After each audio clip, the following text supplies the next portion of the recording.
I think जितने भी अब क्रिमिनल्स निकल रहे हैं इंडिया में, उनको पनिशमेंट देने के लिए जेल वेल में मत डालो यार, कुछ भी फालतू की चीज़ें। क्या अबे जब तुम्हारे पास इतनी इजी पनिशमेंट अवेलेबल है, दिखा दो ना उन्हें ऑल एलीट रेसलिंग से मर्सिडीज मोने के सेगमेंट, अपने आप मर जाएगा।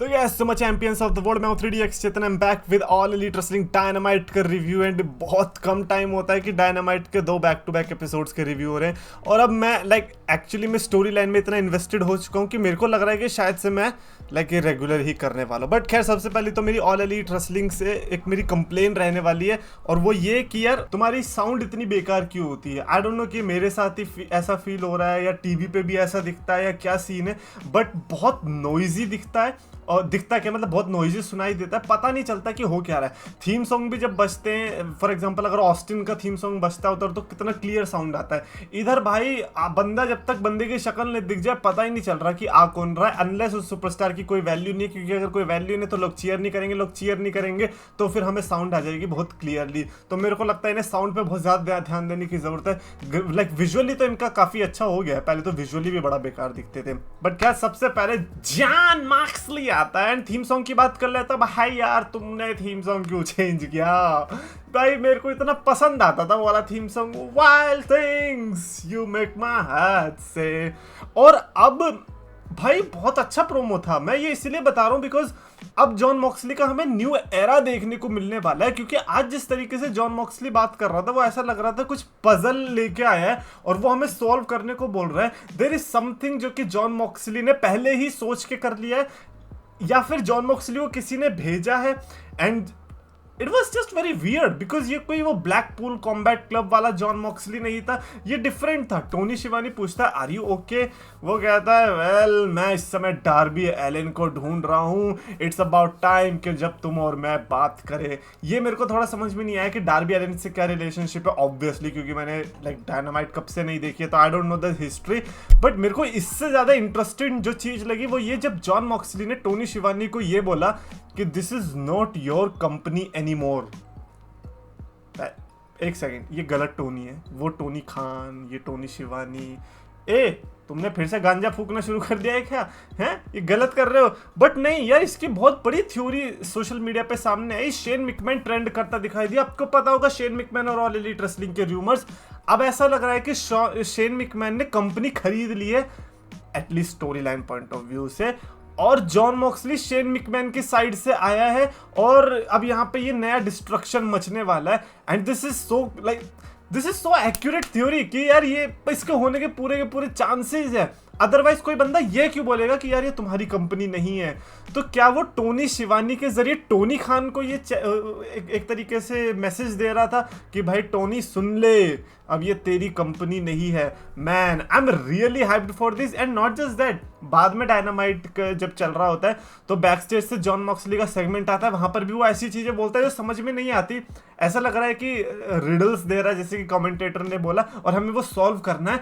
बट देन एक लड़की आती है और वो जो सिक्योरिटी गार्ड थे उनको बचाने लग जाती है। मतलब ये कौन है? और पता क्या चलता है, मरीना शफीर है। वो मरीना शफीर की ऑलरेडी ऑल एलीट रेसलिंग में बहुत गंदी बेइज्जती हुई थी। मेरे को याद है जब मरीना शफीर वो प्रॉपर वो हैट डाल के आई थी और प्रोमो कट कर रही थी, and everybody went silent, pin drop silence थी।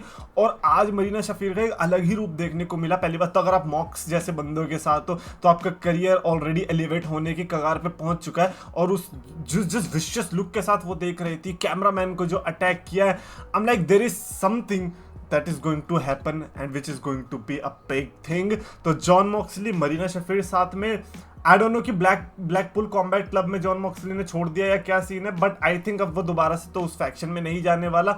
अब जॉन मॉक्सली कुछ और ही कुक कर रहा है। सो यार लेट्स सी ये क्या होने वाला है जॉन मॉक्सली के इस वाले कैरेक्टर इवोल्यूशन के लिए। मैं बिल्कुल रेडी हूँ बाबा। वो कहते हैं ना कि अगर आपका पेपर व्यू हो गया बड़ा वाला पेपर व्यू हो गया, और उसके बाद एक सरप्राइजिंग चीज आ जाती है ना, तो वो अच्छा होता है। और ये जॉन मॉक्सली वाली वही सरप्राइजिंग चीज थी। उसके बाद हमें देखने को मिला था Stone Pitbull Tomohiro Ishii versus Hangman Adam Page के बीच मैच। मेरे को इन दोनों को देख के ना रिंग में साथ में ऐसा लगा कि यार मैं तोमोहिरो इशी को ज्यादा बड़ा समझता था या हैंगमैन पेज को छोटा समझता था, क्योंकि आज रिंग के अंदर आकर दोनों की हाइट डिफरेंस बड़ी अजीब सी लगी।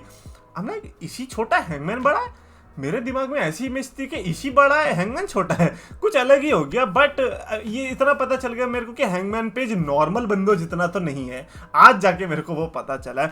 स्टार्टिंग में जो एल्बो एक्सचेंजेस हुई, दोनों में से कोई हार मारने को तैयार नहीं। पहली बात तो अगर आप स्टोन पिटबुल जैसे बंदे को, जो वो अपना तोमोहिरो इशी है, वो लिटरली पिटबुल भाई, जैसे वो पिटबुल डॉग होता है ना, बिल्कुल वैसा ही है, उसे वो मारे जा रहा, उसे कुछ भी नहीं हो रहा। और हैंगमैन पेज भी अगर सेम बीटिंग ले रहा है, देन हैट्स ऑफ है भाई हैंगमैन पेज को। और पहली बात तो अगर आपको हैंगमैन पेज को सीरियसली लेना होगा ना, तो आपको ऐसे बंदों के अगेंस्ट ही उसका डोमिनेंस देखना चाहिए कि अगर वो ऐसे बंदों को हरा दे रहा है, दैट मीन्स कि हाँ तुम चैंपियनशिप कैलिबर के हो। हैंगमैन कितना स्ट्रांग है वो आज लिटरली इस मैच से हमें पता चला। और जब जर्मन सुप्लेक्स पड़ी तोमोहिरो इशी की तरफ से हैंगमैन पेज को, ऐसा कुछ इम्पैक्ट पड़ा नहीं। लाइक अब लोग कह सकते हैं कि अबे यार ये तो नो सेल भी नहीं था उसने, लेकिन उसे पता था कि वो किसके साथ लड़ रहा है। वो जो एग्रेशन लेके आ रहा है ना कि यार मेरे को चैंपियनशिप मैच नहीं मिल रहा है, आई थिंक वो उसको यहाँ पे कैपिटलाइज कर रहा है, and that is why he is doing that. Buckshot Lariat पड़ता है and then it's over. Hangman Page match जीत जाता है। डिसेंट मैच मैं कहूंगा, I am not going to say बहुत एक्स्ट्रा ऑर्डिनरी था, नहीं डिसेंट था, बट बोरिंग बिल्कुल भी नहीं था। हैंगमैन अगर हारा है तो समझ लो भाई, मतलब सोचो ईशी जैसे कड़क बंदे को वो हरा रहा है यार, तो यार सीरियसली लेना बनता है। बट क्या ये जो एनजेपीडब्ल्यू को ऐसी चीजें मिल रही है, एनजेपीडब्ल्यू और ऑल एलीट रेसलिंग की पार्टनरशिप के बाद यह हाल हो रहा है क्या एनजेपीडब्ल्यू के रेसलर्स का? बट खैर उसके बाद आता Swerve Strickland, yup, former AEW world champion. Last match जो अभी हमने देखने को मिला था कल ऑल इन में, उसमें बीच में इंटरफेरेंस करने की कोशिश करी थी हैंगमैन पेज ने, तो आज फाइनली स्ट्रिकलैंड आता है और बोल देता है कि भाई मैं भले ही वर्ल्ड चैंपियनशिप नहीं है मेरे पास, लेकिन मैं अभी भी वर्ल्ड चैंपियन की तरह ही रेफर होऊंगा। और ये पता है किसका घर है? This is Swerve house. भाई ये बहुत मस्त लगता है मेरे को dialogue, whose house? Swerve house.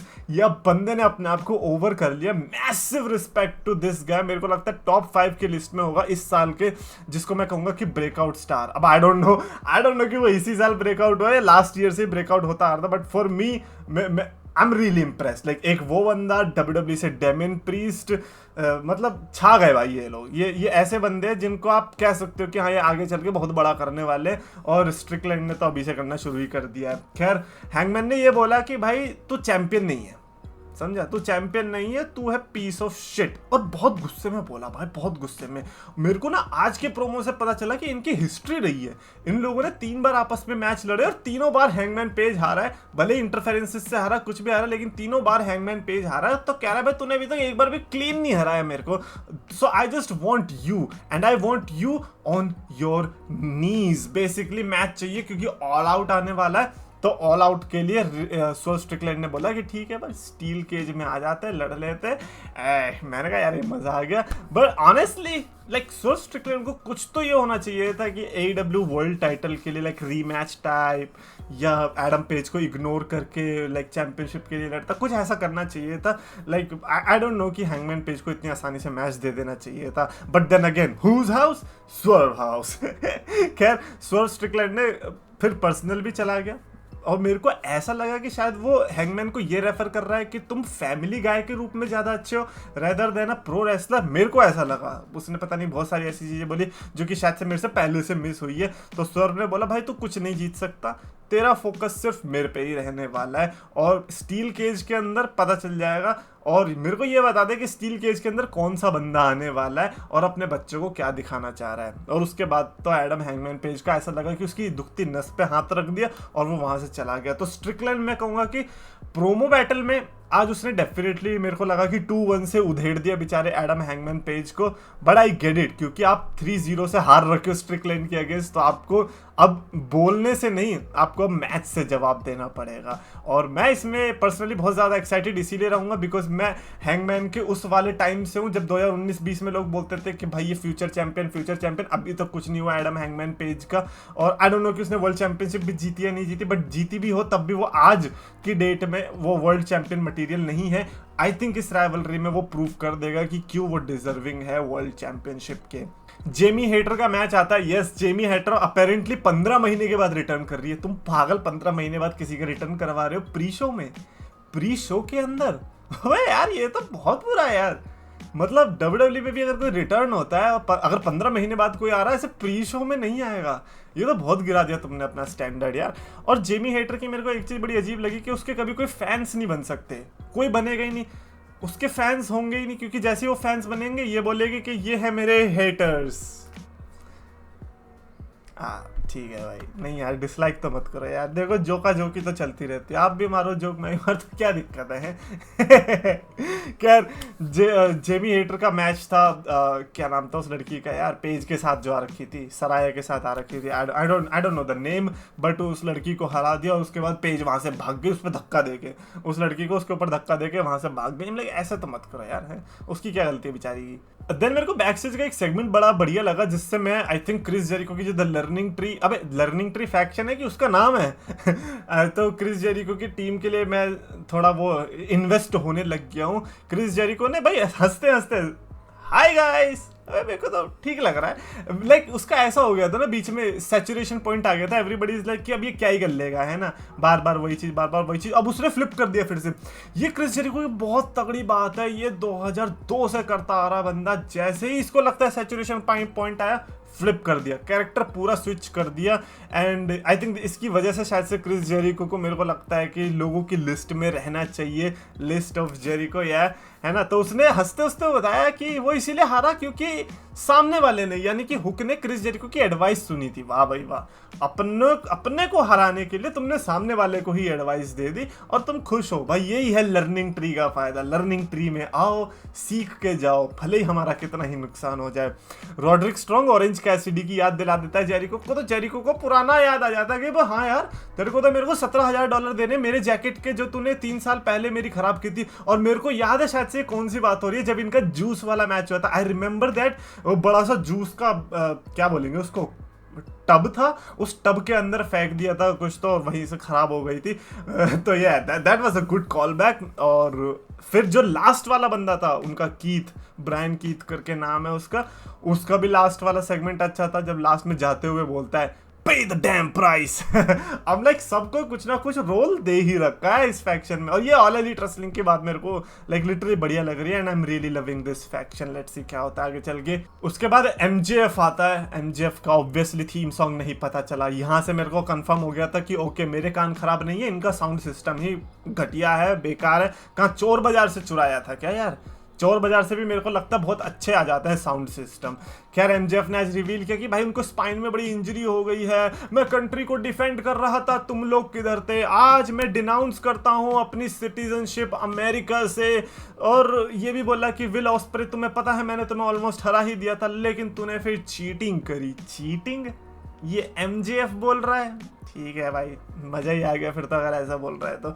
और एमजेएफ का फिर मेरे को जैसे वो बोलता है ना डैनियल गार्सिया के बारे में कि Garcia you are a bum if you show your face, और वो पीछे से आगे बैड अटैक करने लग जाता है। डैनियल गार्सिया इस समय बहुत हॉट है, मतलब अरे उस वे में हॉट नहीं बोल रहा हूँ मैं, वैसे बोल रहा हूँ लोगों के बीच जो चर्चित होता है उस वे में बहुत ज्यादा हॉट है। और वो लोगों के रिएक्शन से आप पता लगा सकते हो। इसका डैनियल गार्सिया वही बंदा है ना जिसको स्पोर्ट्स एंटरटेनर का बहुत टैग मिल रहा था बीच के अंदर, वो खुद ही अपने आप को स्पोर्ट्स एंटरटेनर बोल रहा था। सो या दैट वाज कोल्ड। अपेरेंटली आज इनके प्रोमो से मेरे को ये भी पता चला कि अच्छा एमजेएफ ने ही कुछ किया था, एमजेएफ की वजह से ही डैनियल गार्सिया अपनी मम्मी के सामने स्ट्रेचर पे गया था उनके बिगेस्ट नाइट पे।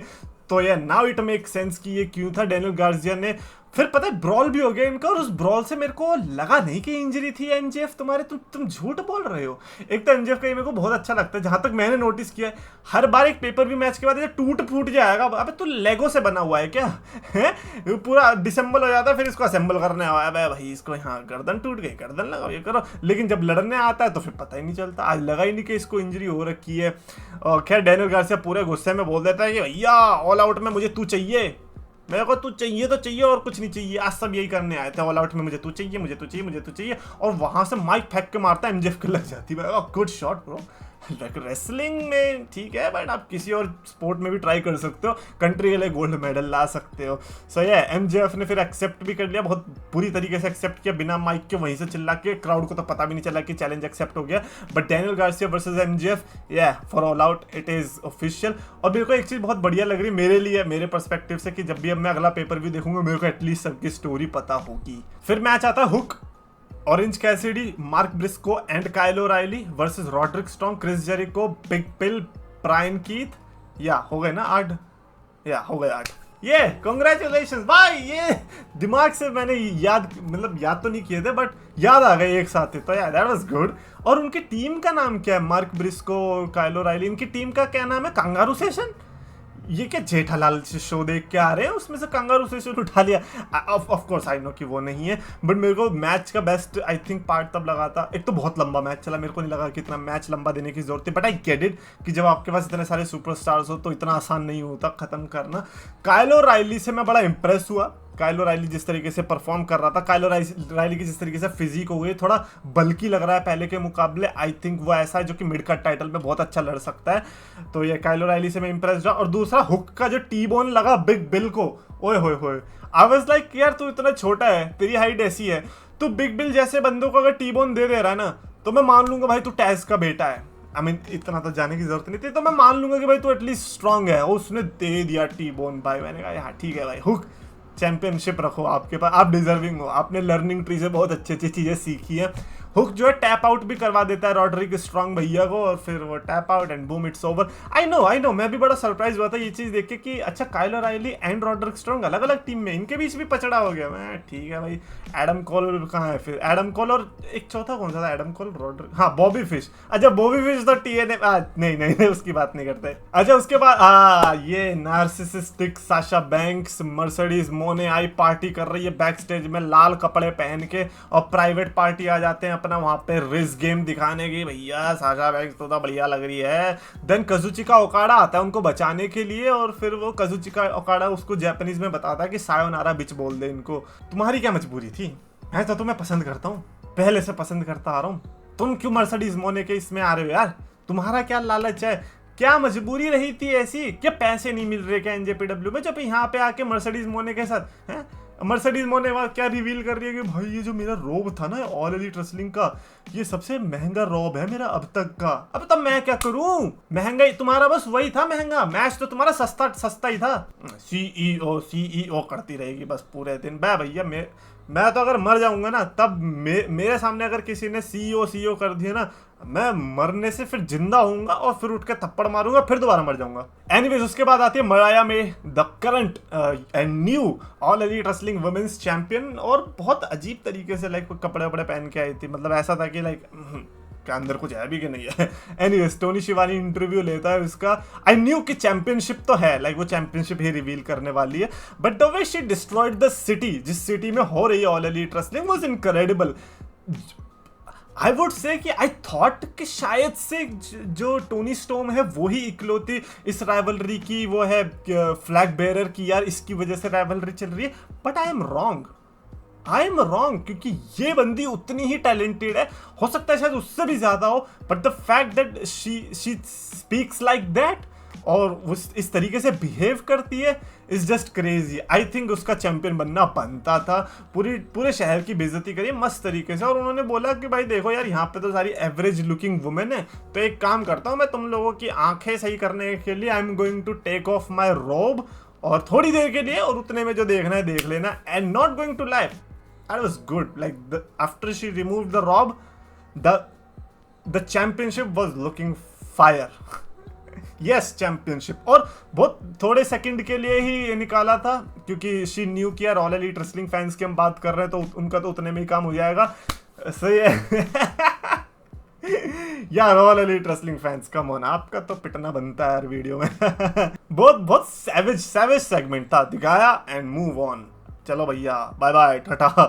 खैर उसके अलावा ग्रिजल्ड यंग वेटरन्स का प्रोमो था, बड़े गुस्से में थे। और जैक गिब्सन तो बहुत ही ज्यादा गुस्से में, और यंग बक्स भी आ जाती है पीछे से। यंग बक्स को भी पता चल गया कि ओके ये जो शब्द उगल रहा है ना, ये भाई हमारी चैंपियनशिप लेके मानेगा। जैक गिब्सन जिस तरीके से बोल रहा था, ऐसे नहीं लग रहा था कि कोई गेमिंग कमेंटेटर है कि भाई गेमिंग लाइव स्ट्रीम कर रहा है और कोई इंटेंस सिचुएशन आ गई और उसमें पीछे से बोले जा रहा है, oh my God I got this shotgun and then ये।